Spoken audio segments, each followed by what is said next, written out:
Hey, welcome to episode 219 of Awkwardly Awesome Podcast. I'm your host, Jason Freeman, and this episode is entitled Becoming the Challenge.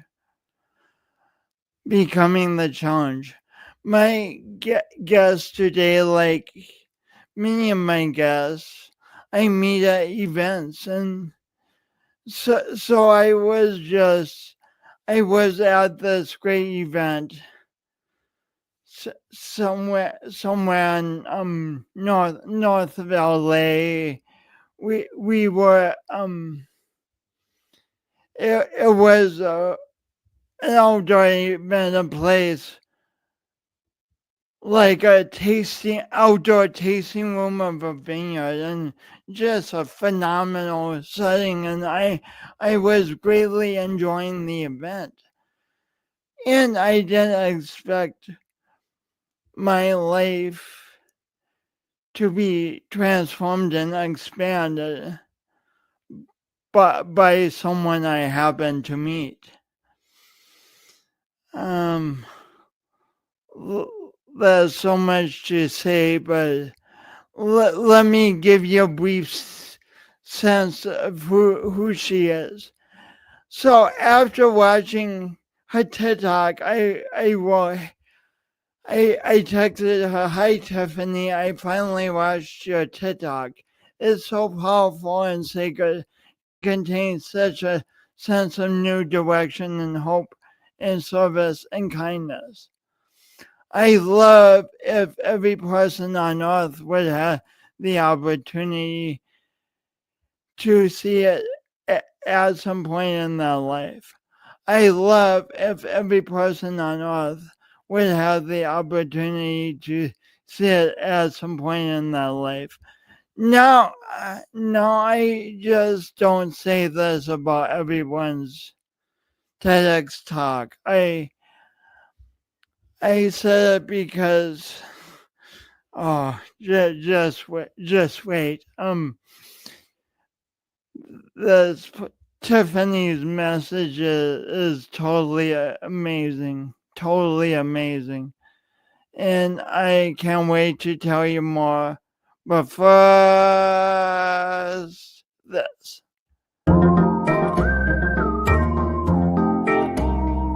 Today's guest, Tiffani Brooke Fest.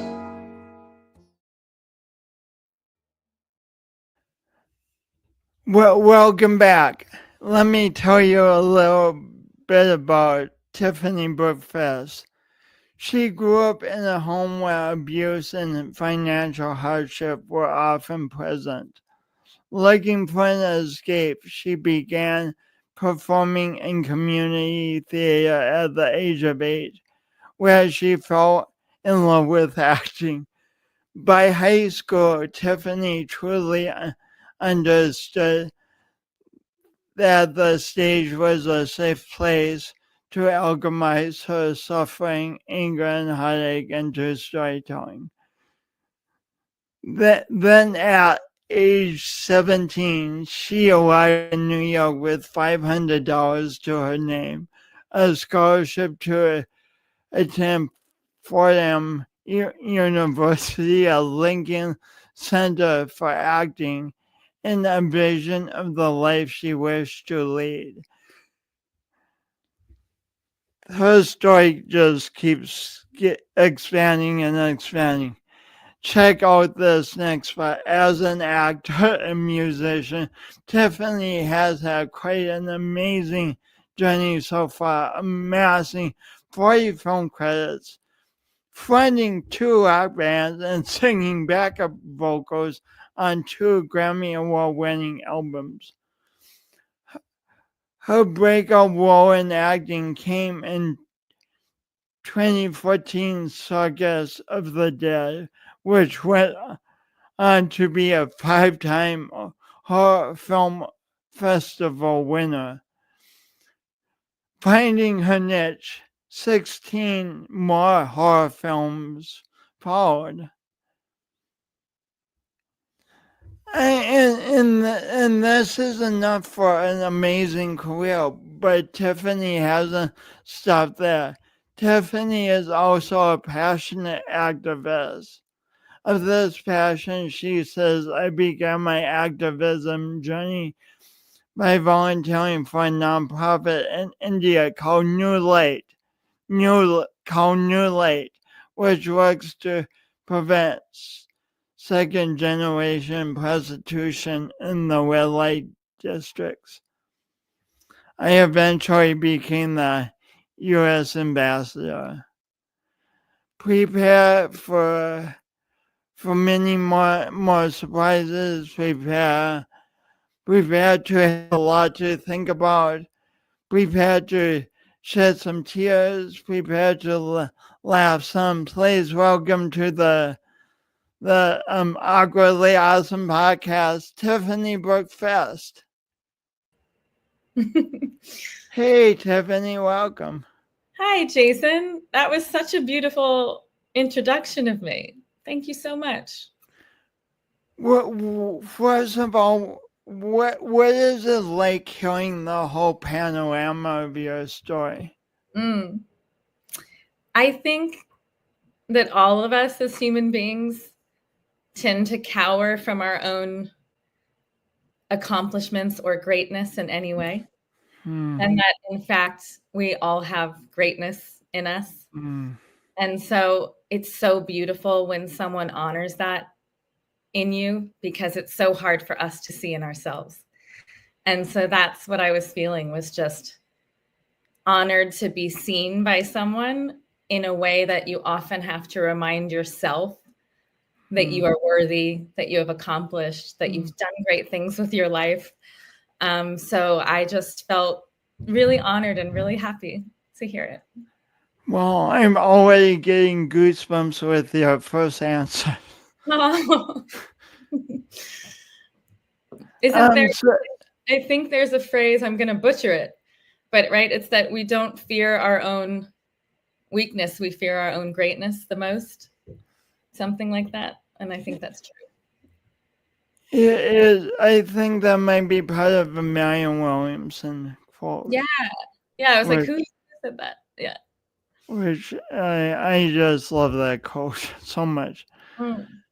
So I've been curious to ask you this since I started, since I met you and started learning more about your story. But so things were going along on one path. Then at age 8, for some reason, you joined the community theater. What was your reason for joining? You know, I think now that I'm thinking of that, I'd never thought about it because I was young. I think subconsciously, even young, when you've gone through abuse at home and sort of an unsafe environment, you are looking, even at 8, you may not know it with those words, you are looking for sanctuary.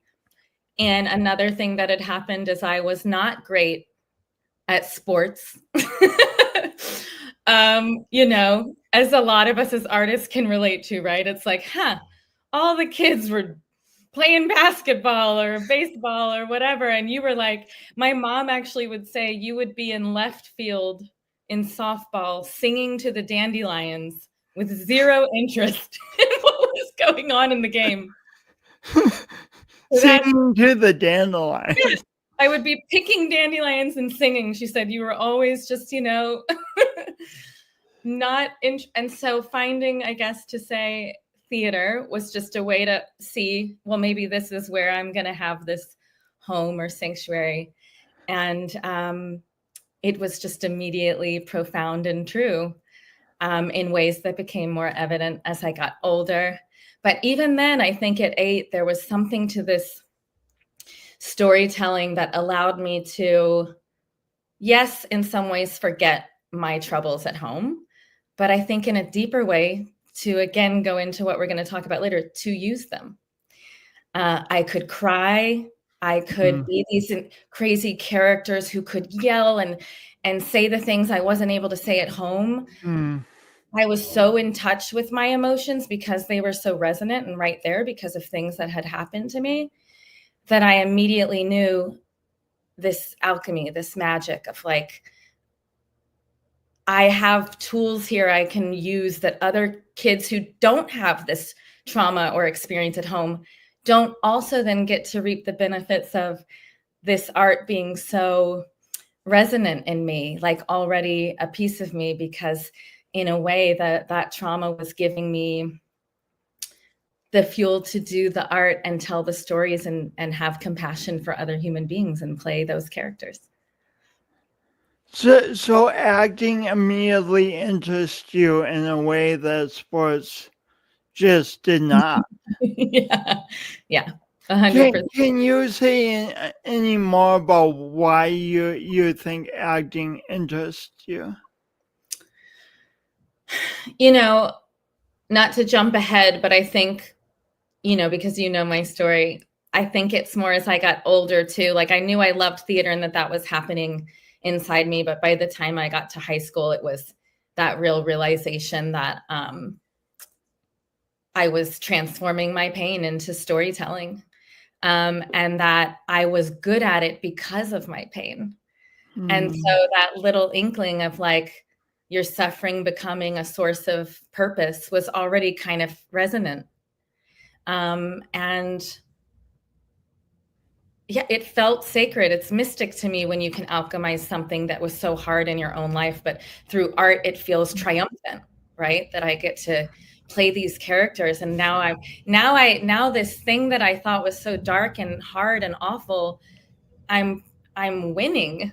I won my first Best Actress award, as silly as it is, right, in a San Antonio high school play, but we went on to compete like on a regional level.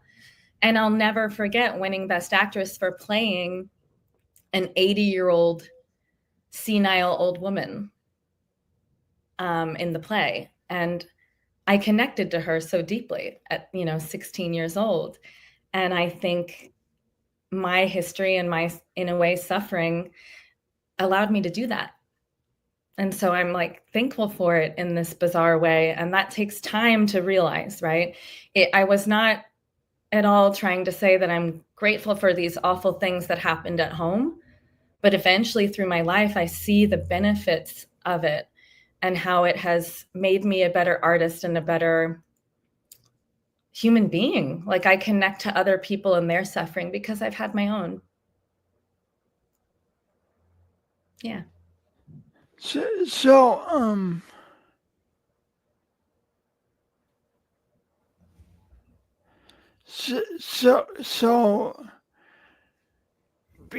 in 8 short years from 8 years old to age 16, yeah, you went from just learning about acting to competing and winning awards. What's that journey like in terms of from a perspective of learning a craft very quickly? Yeah. Acting just became this, probably like someone would feel about a sport, right? Or finding that they're good in basketball. You want to learn it and get better. And I felt like I found this thing that I excelled at naturally. And, by high school, I then auditioned. I was from San Antonio, Texas, and there were no, magnet schools at that time for acting in high school. But my senior year of high school, one happened, and it was called the Northeast School of the Arts, NISA. And I auditioned for it so that I could at least get in for my senior year because there had never been this kind of school in San Antonio. And so I got in, I got accepted, and I got to spend my senior year experiencing training as an actor on a whole new level. Like this school was for actors. So suddenly I'm, really learning Meisner. I'm really learning Stanislavski. I'm really learning the difference, right, between method acting and Meisner, or Stella Adler technique versus Meisner, and just loving it. I just remember by that time, by even before getting into NISA, I think by 15, 16, when I started really doing it, at that level, I knew that it was what I was going to do with my life. And I had told my mother, I'm going to move to New York City to become an actress. So. Does acting take much practice? I mean, as a viewer, like we see the movie and it's like an hour and or 2 hour, 40 minutes, 2 hours long, and it's easy to assume that that's what acting is, but I think that's a great question, because I think other actors would agree with me here. I get frustrated when I feel like people think that somehow acting's easier than painting, right? And I would tell people, like, if I said tomorrow, I'm just going to be a painter, I'm going to get a headshot, and I could do this. Like, you hear that from people with acting, and I try to be kind about it, but I say that would be like me saying, who's never painted, I bought the paint, I'm going to make a great painting tomorrow. And I'm like, really? I think that's the thing, right? Because we're so, I think with movies and cinema or TV shows, it's so in our everyday culture that it's easier to think that it's easy because we're watching the content every day. But the second someone hands you, I've done this with friends who aren't actors. I'm like, here's what the sides look like for that scene you just watched that you think, would be so easy. And none of the nuance that actor brought to that role is on the page. It's just lines. That subtext that you're seeing, right? That actor generally created, it's deeply harder than you would think. The subtleties of it and how what's on the page in the story, but how do you then create that? When I'm holding this coffee mug, you're making some of it up. Like, I'm holding this coffee mug and talking to my mom in this scene, let's say. What if I decide that coffee mug is the one I painted for her when I was 7 years old, and she never liked it, and it's cracked, and she never liked what I painted on it? So now when she's yelling at me, the coffee cup is also triggering me. Like, there's a relationship to the objects in the room. And because when we talk in real life, right, that happens. You'll think of something from your past with your mother when she says something in the present, or you're wearing the sweatshirt that the ex-boyfriend gave you while you're fighting with your new fiance. That's the complexity of life. And so you have to, storytelling's so beautiful because you are creating those pieces that aren't in the script that actually make that character true. Yeah. The pieces that aren't in the script that actually make that character true. Yes. And I think that's the part, and when you watch a film, you're not seeing. You're thinking that's on the page. But if I handed you a script, you'd see, sure, like, the story's there. Like, if the story is that your mother dies and you've gone back home to care for her, but it's not going to say all the things that happened between you and her that have created the dynamic that you come home to.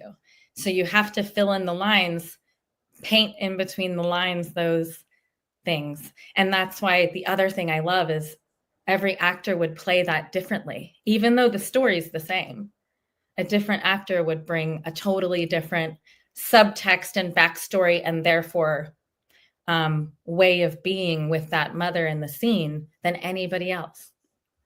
Fascinating. Yeah. So as a senior in high school, how many hours a day kind of were you practicing acting? Like half an hour a day? I think more. I think I was lucky because senior year I got to switch to this art, school. So while of course I still had to take the everyday courses, you have to take your algebra and all these things, there was built-in time for us to commit more to acting. So I would say by senior year of high school, because we were also doing like 4 plays a year. Wow, that's rigorous.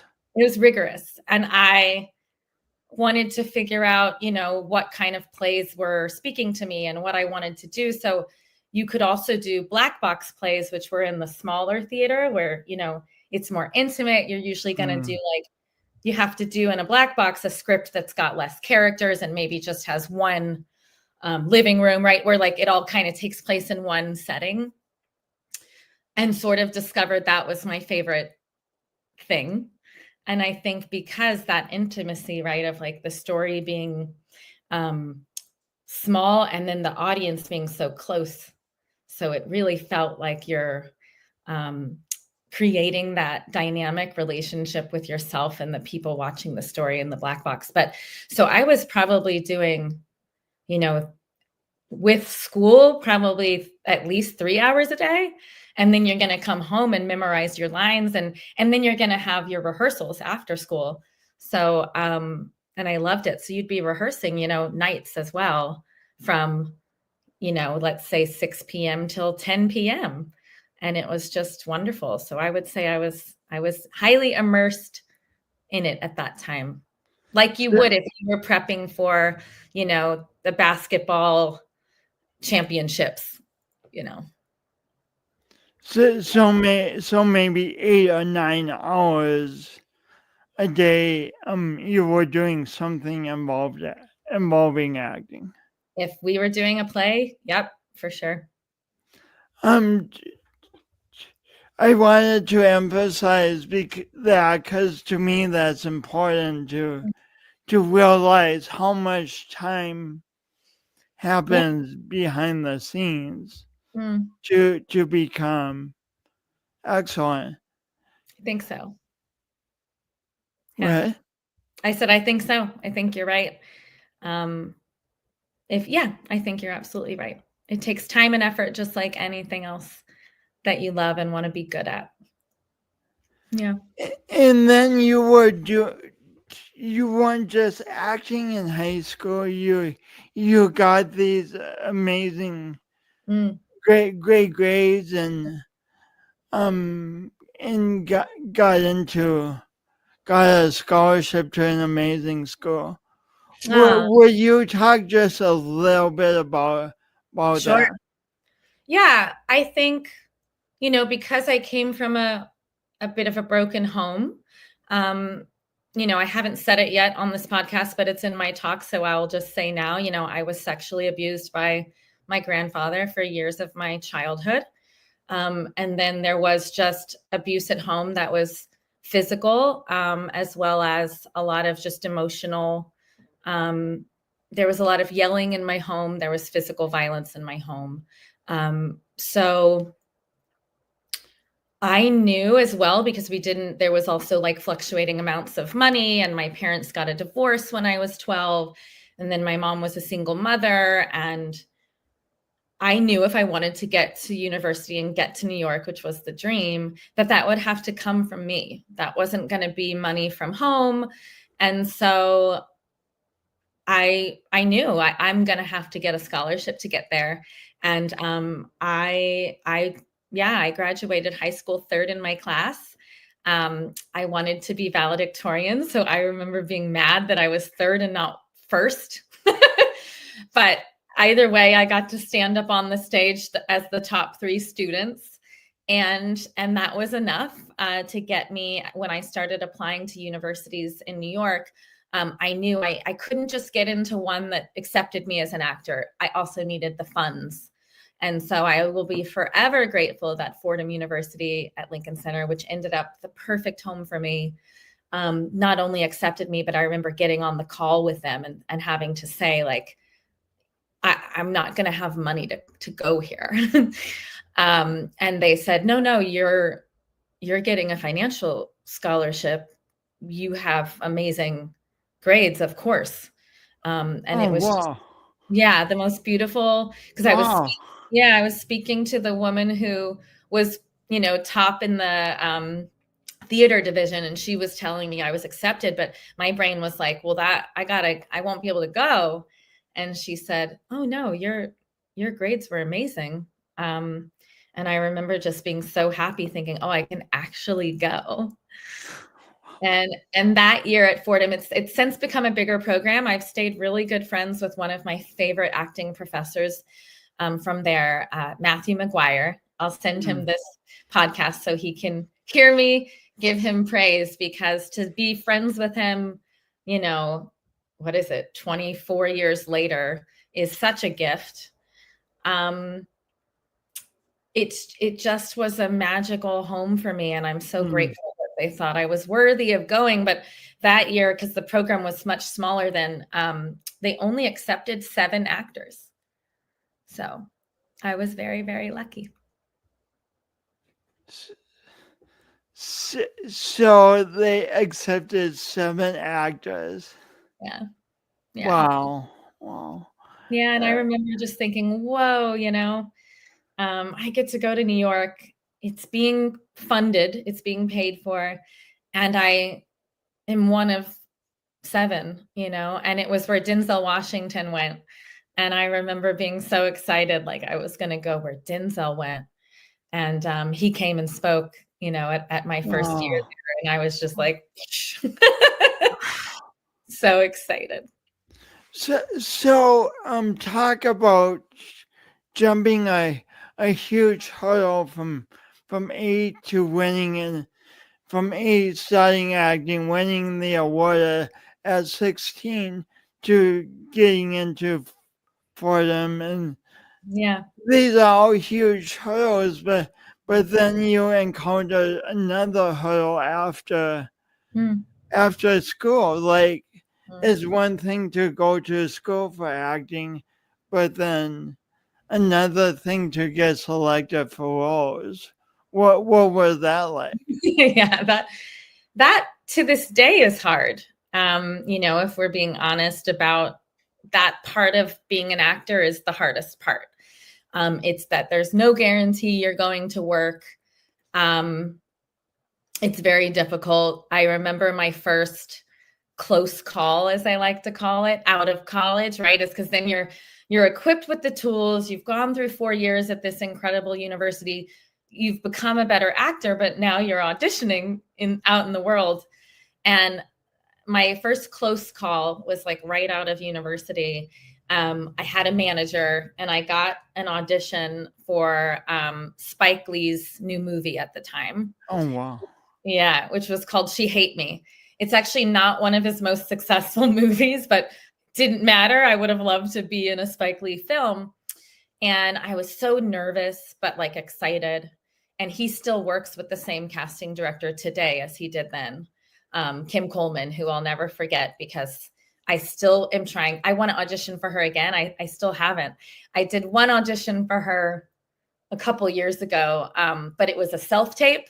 And I'm so hoping to get in a room with her to thank her for when I was right out of university and had this big audition and was so nervous, and she was so lovely in the room. And I left after the first audition thinking, okay, I don't know.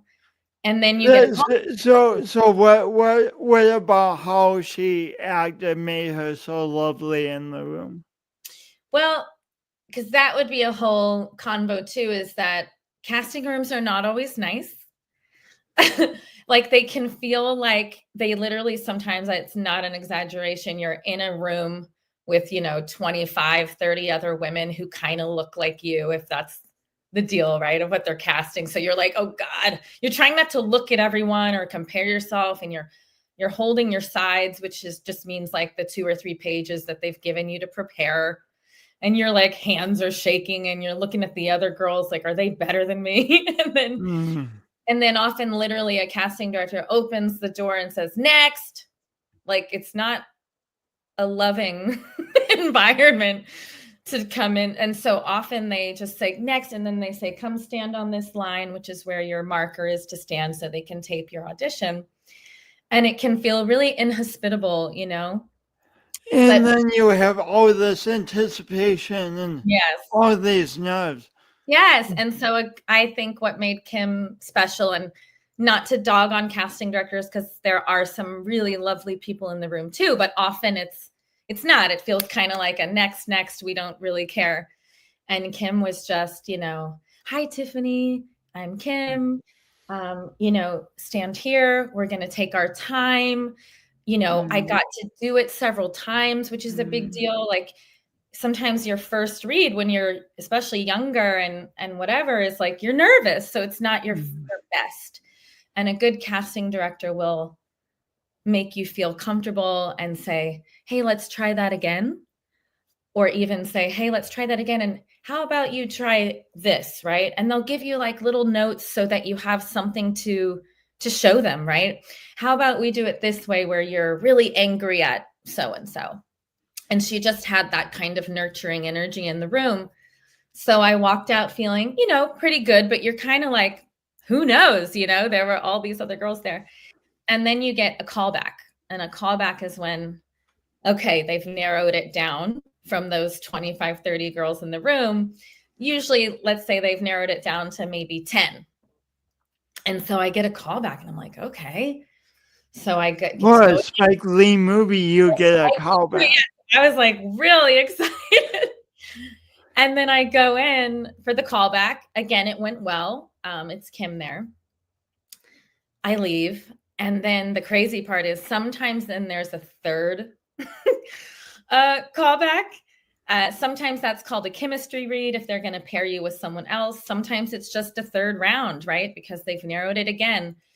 But this is where the story gets amazing, and I'll never forget, is I walk in, and Kim at that point, she kind of knows. She's like, hi, Tiffany, come on back in. But then doesn't tell me. She opens the door and she's like, Tiffany, Spike, Tiffany. Spike Lee is sitting at the camera for this read because that's how close I am to getting the role. And I was like, wait, did Kim just introduce me? Like, no big deal. Tiffany, Spike, Tiffany. And I think I literally went, hi, yes, hi, Spike. Like, so nervous. And he was so lovely too. I have to tell you, he looked me right in the eyes.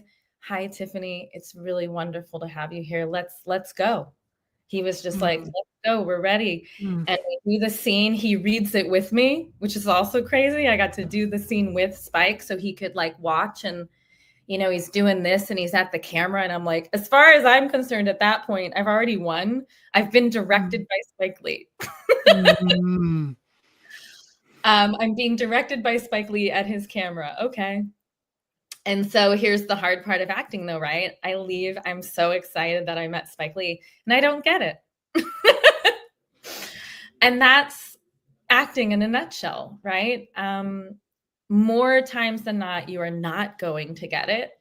So how do you keep going? And how do you keep investing in yourself? And how do you not give up? That's what acting really is. And so in some ways it fits perfectly in my life story, right? Because my life has been always about resilience in every way, even in the career path that I chose, which is, it's just interesting, to me, like, oh, I even chose a path, right? Where like, I have to build that inner resolve and that resilience. But that has served me so well because that is also how I've been able to overcome the trauma and pain of my life, is building that resilience.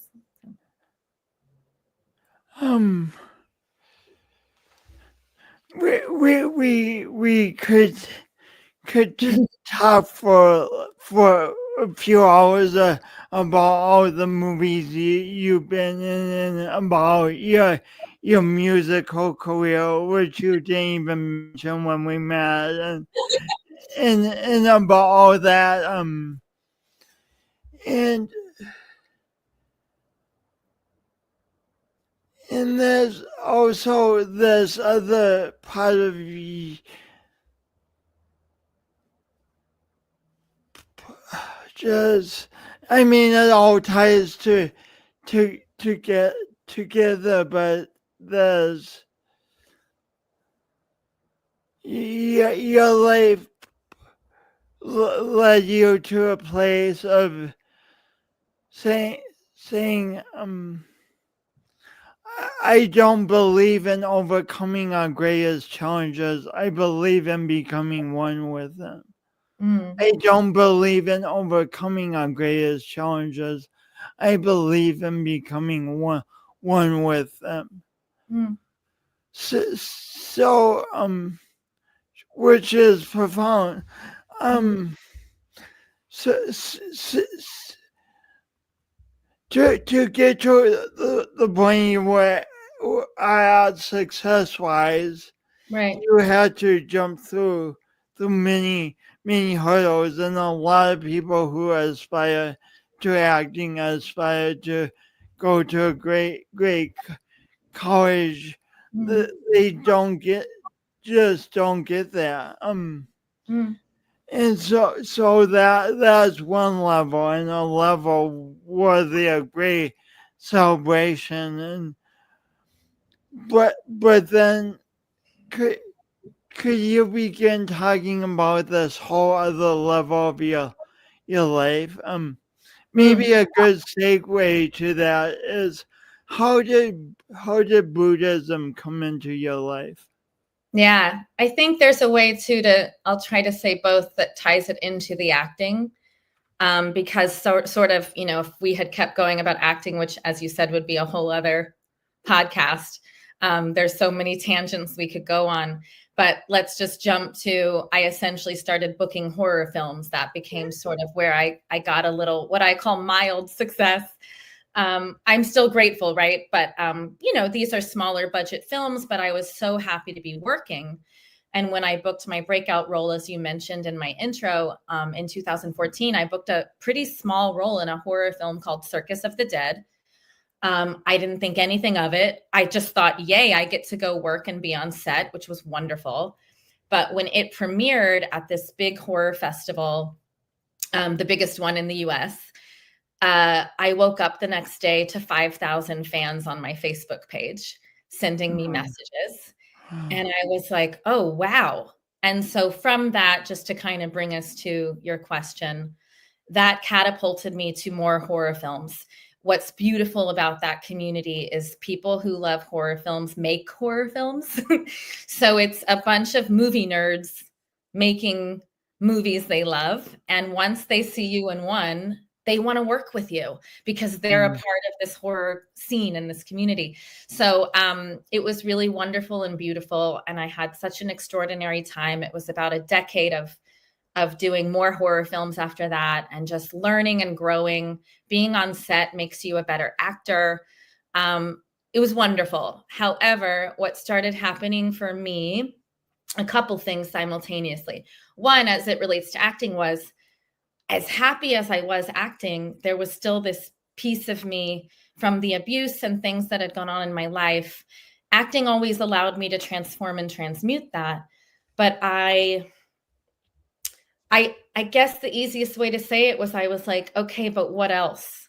Like the acting wasn't, I didn't feel complete by just having that. And so what started happening on the sidelines that I wasn't talking about, right, outside of my personal life, was I was having panic attacks. I was having symptoms come up that are a result, right, of having PTSD and these things in my life. And I had done years of therapy, and I'm so grateful, and done some of that work. But I was having a lot of panic attacks and things going on, where a friend of mine introduced me to Buddhism, would be the short way to get there.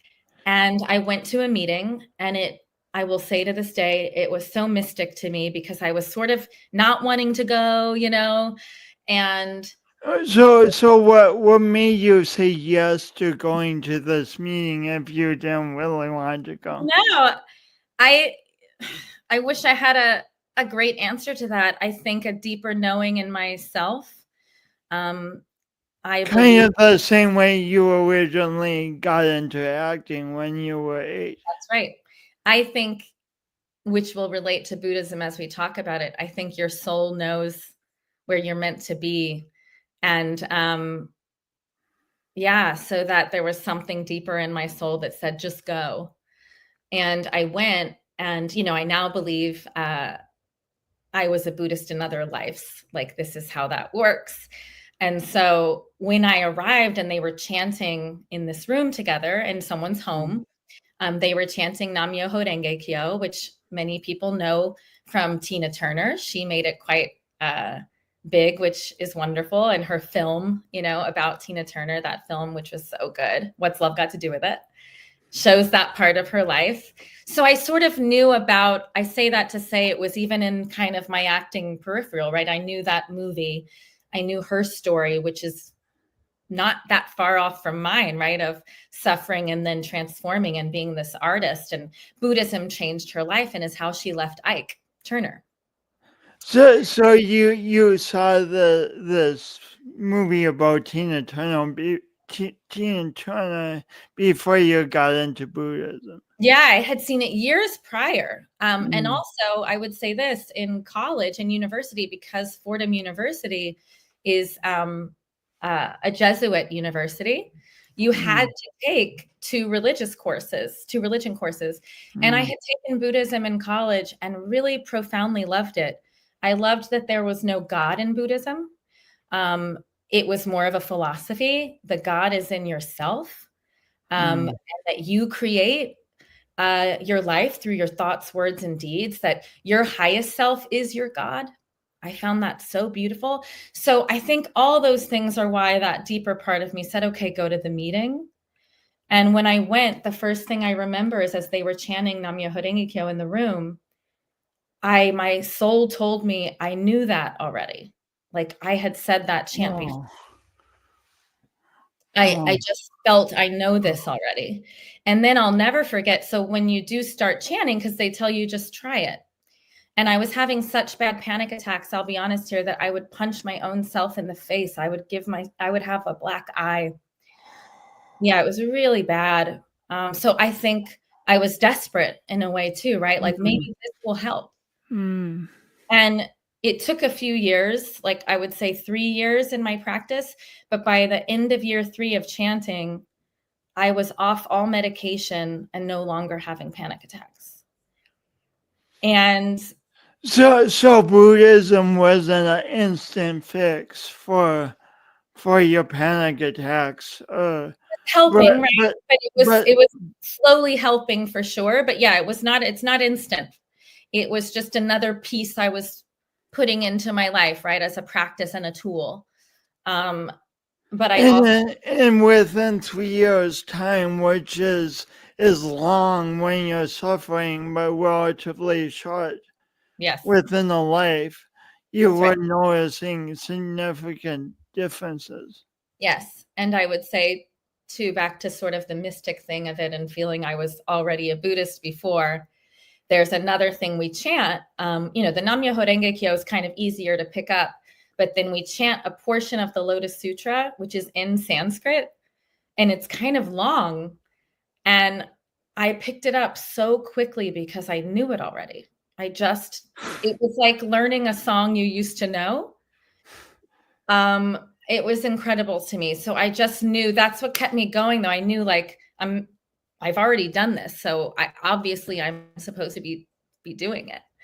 And so I was kind of still doing horror films, etc., transforming this like panic attacks and suffering from my childhood. And then out of Buddhism came, as you know, Jason,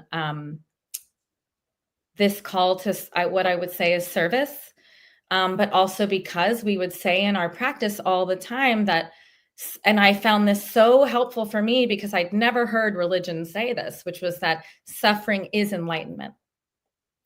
I feel like so much of religion, especially Judeo-Christian religion, is that some God outside of yourself is who you pray to take away this pain or whatever you're going through.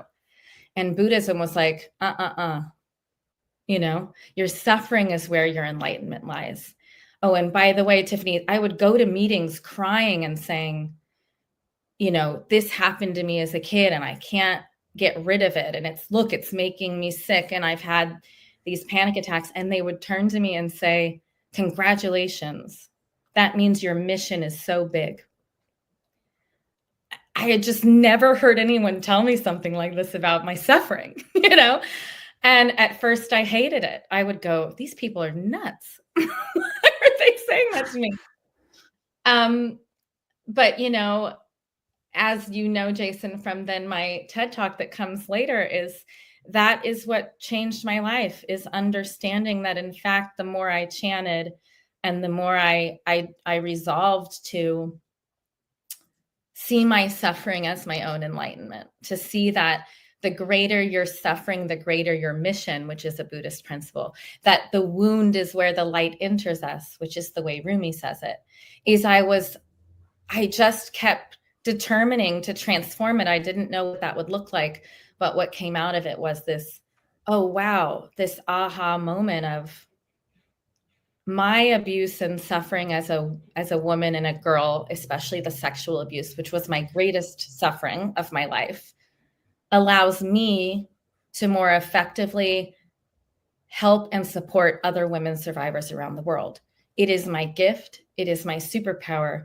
If I can harness that pain to help another person, it's not to say that that it's awful that it happened, but then it's worthy of the experience of my life if I can transform it and help other people.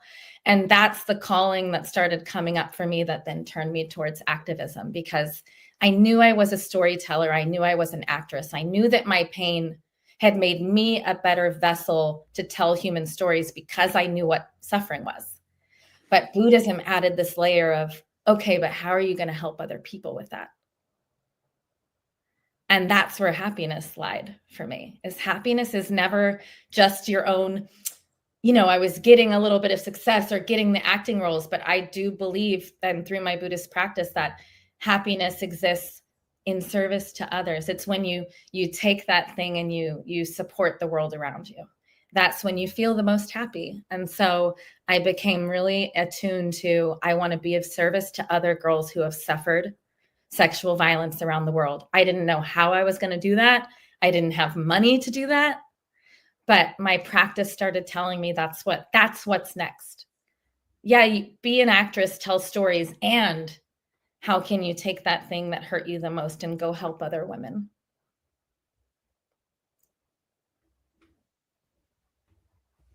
Well, there's first of all, you were saying a little bit about this before we got on. People can heal suffering, can be our greatest gift, and go, I don't like pain. I don't want to inflict suffering on myself. I don't want to promote pain. Right. And Buddhism isn't talking about inflicting pain or promoting pain at all. No. Right? That's right. Thank you for bringing that up. I think that's the journey and the evolution, right, of saying something like that, is that we're not at all trying to say, get out there and suffer. Get out there and suffer. Go suffer, because then you'll find the source of your gift of service to others. But I would say this, and Buddhism says it pretty profoundly, suffering is a part of life. It's inescapable. Not one person is going to exit this life having not suffered. Now, granted, there's levels of suffering, right? Like I get that. I don't want to say, that means we should have the most profound suffering there is. I wish that didn't exist. But whatever your suffering is, Buddhism would say the best way to transform that, which goes back to how you introduced me and how I started phrasing it, is we tend to, as a culture, especially a Western one, it's not as common in Eastern, which is where I loved India so much. But in Western culture, we overcome our obstacles. Then we turn away from them. I've beat that thing. I don't want to talk about it. It's a blemish on my life. It's in the past. Yeah, it's in the past. I'm so good now because I've overcome it. And I just started realizing that's in some ways what I had been doing. It didn't solve it, though. It was still in there and coming up as panic attacks or these kind of residual suffering. And for me, what really transformed it was saying, wow, I can now be of service to other women who have suffered this way because of my unique suffering. not because it's wonderful or I wanted it, you know, or I'm so glad it happened. But it gave me, it also empowered me around my suffering in a way nothing ever had, right? Like I could go to therapy and work on it and work on loving myself and the pain that had been inflicted on me. But I felt the most empowered when I could say, now I can actually go be of service because of it. And I want that for people in the way that they've suffered. And I think it's no different than when you talk to, for example, right? Here's a prime example of that is like someone who was a drug addict who's gotten clean and now is the person running the clinic, right? For other drug addicts. That person has a gift. And it's incredible because another addict needs them. They can't relate to the person who's never been on the street with a needle and died twice and came back, right? That's the person they need to say, I'm here to support you. I know exactly what you're going through. And I think that's the most beautiful gift we give each other in this life where suffering is an absolute. So what would you say to a young person listening, or it can be an older person too, but who is Yeah.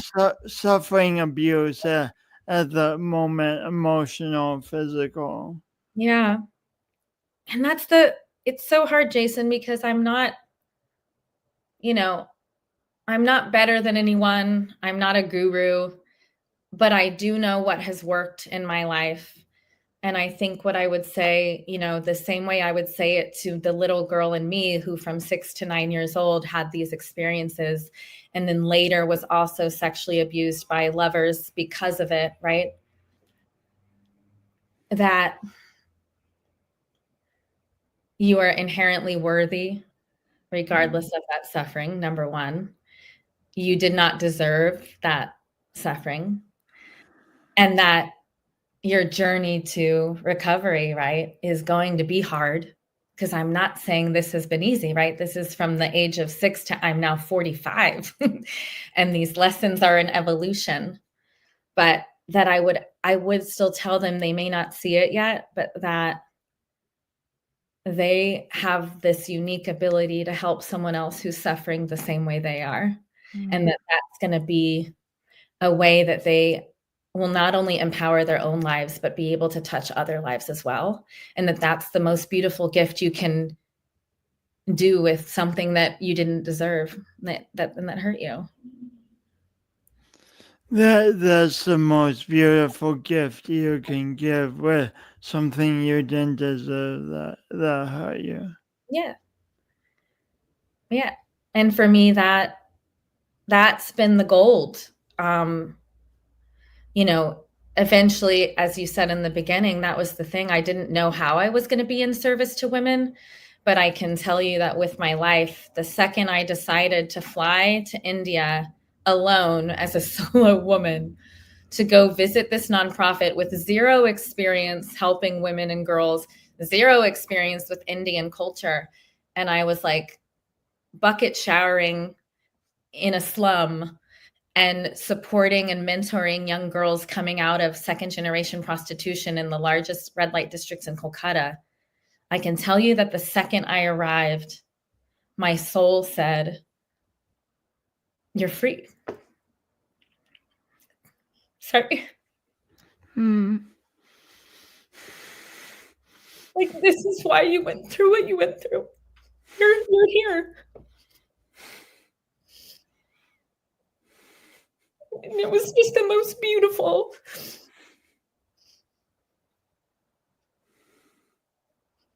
And in some ways that made it worth it. It just made it worth it. Like, I got to be in India and support young women, and just my life blew up. My heart was bigger. My life was bigger. And that's the greatest gift my suffering could give me. Is it brought me across the world and exploded my heart with so much love and so much purpose. It was just unbelievable. And I knew it when I arrived.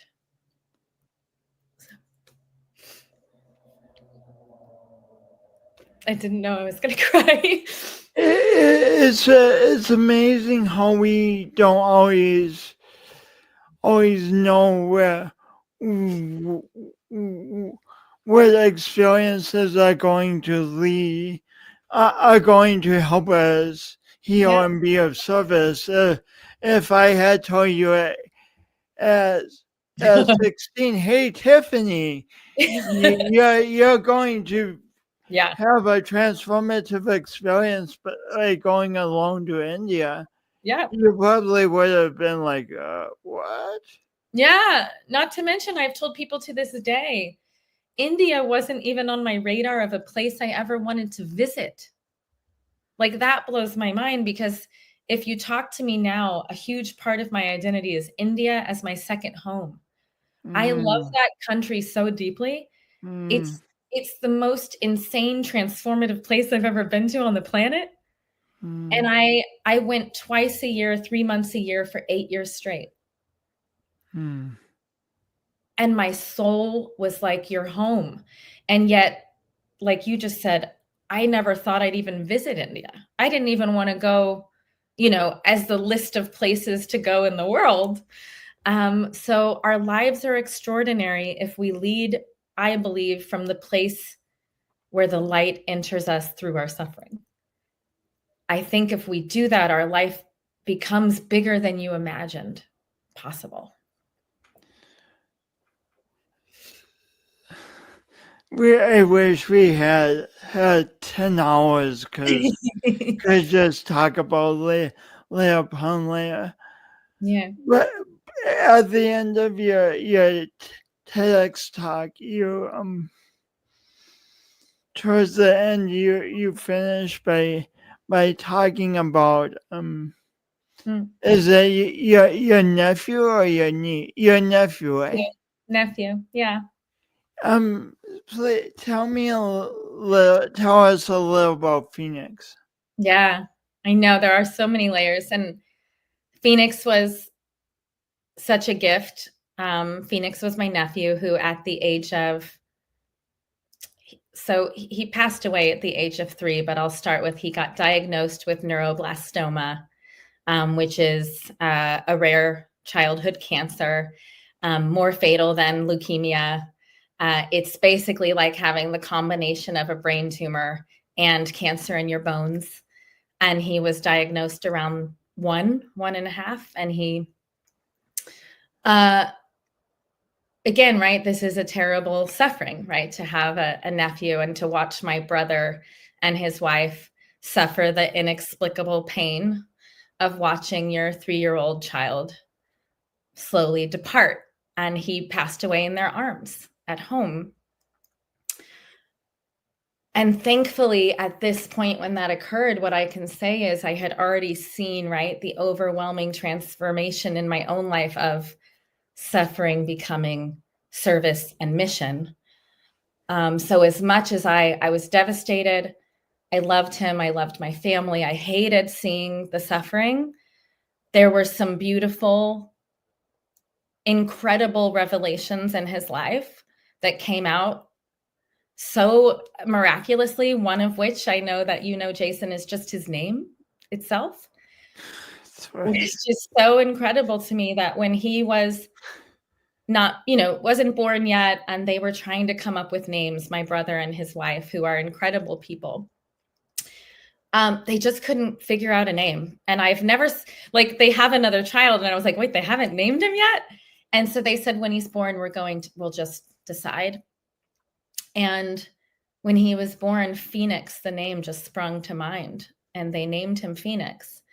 And I, as a Buddhist, can't think of anything more Buddhist than a child who, was born with this incredible suffering, but gave us all so much love, expired, and then like a phoenix rose from the ashes, because my brother and his wife, within the first month of him passing, which was incredibly difficult and painful, they started the Phoenix Stone Foundation in his name. And every week since, he's now been past 6 years, they spend it at the children's hospital where he was lovingly treated by the incredible doctors and nurses there. And they service other families who are going through the same loss that they did. And that is how they have survived the pain. They will tell you that themselves.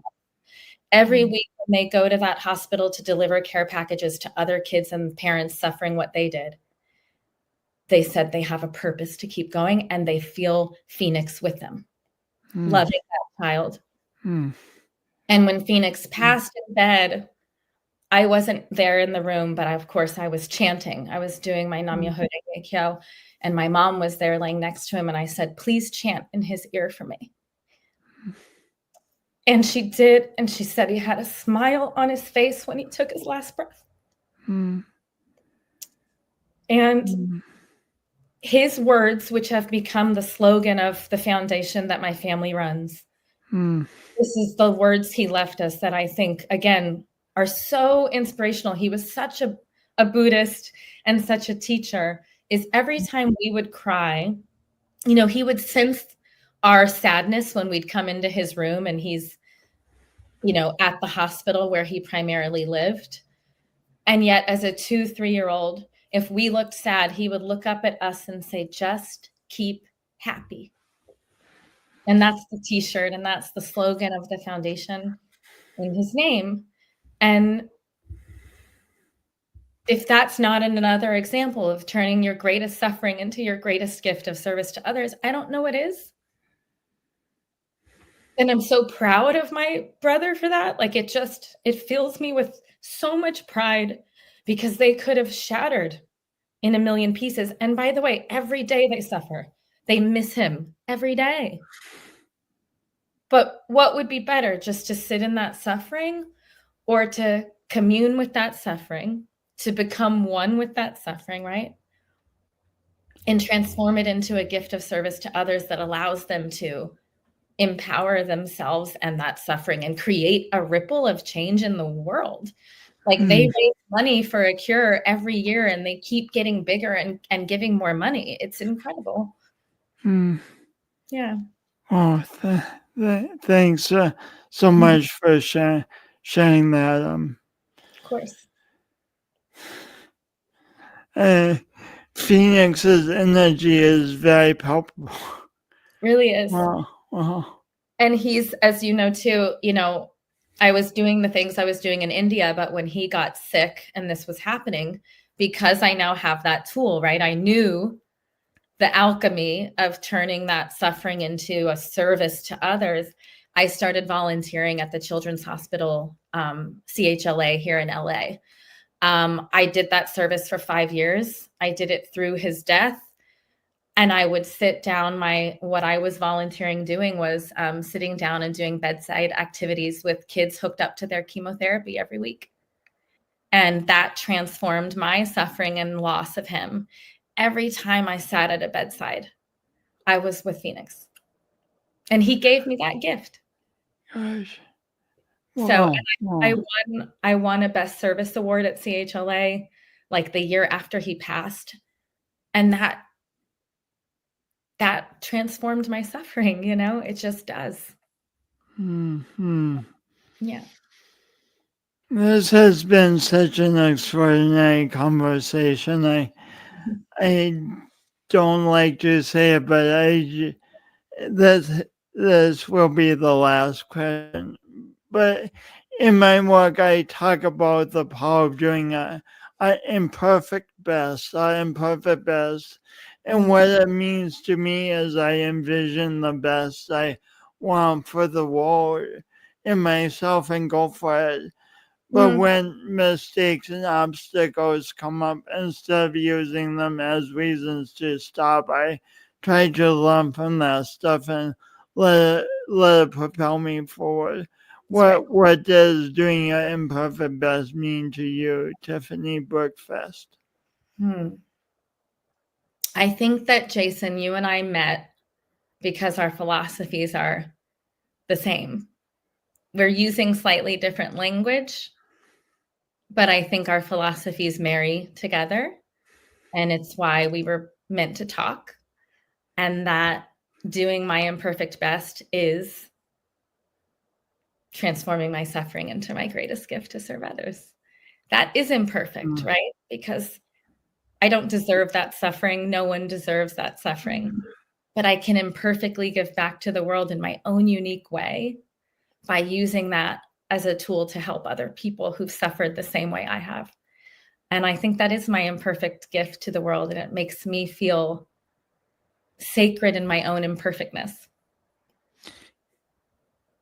It occurs to me, and I hadn't expected to say this, but you're not only you're not only helping people suffering in the same way you did. You're helping everyone because you're redefining or helping redefine the experience of what it means to suffer. So that's a universal thing. So thank you so much, Tiffany. Thank you, Jason. I'm so glad we met. And I think it was mystic and aligned and meant to be. I was second all that you just said. Thank you. Thank you. This was so wonderful. It really was. Thank you. Oh wow. I just cut off Tiffany saying thank you. Yeah, this is awkwardly awesome podcast. So there is always some awkwardness, even though I'm trying to up my game. But the point I want to get to is even humans are awkward. Social interaction is awkward. Imagine if Tiffany and I have been at that gathering and either one of us has said, oh, I don't talk to new people. I just talk to people I know because talking to new people is awkward. We would have missed out on this discussion. You would have missed out on this podcast. I encourage you to really think about how you can use your challenges, how you can use your awkwardness, how you can use the things you find imperfect about yourself to not only move forward in your own life, but to be of service to others and to heal and grow through all of it. Well, anyway, I hope you enjoyed thinking about these things. Thanks so much for tuning in. Please leave comments if you want. I love comments. We love comments. And tune in next week for a continuation of the awkwardly awesome podcast discussion with another guest. And now the outro.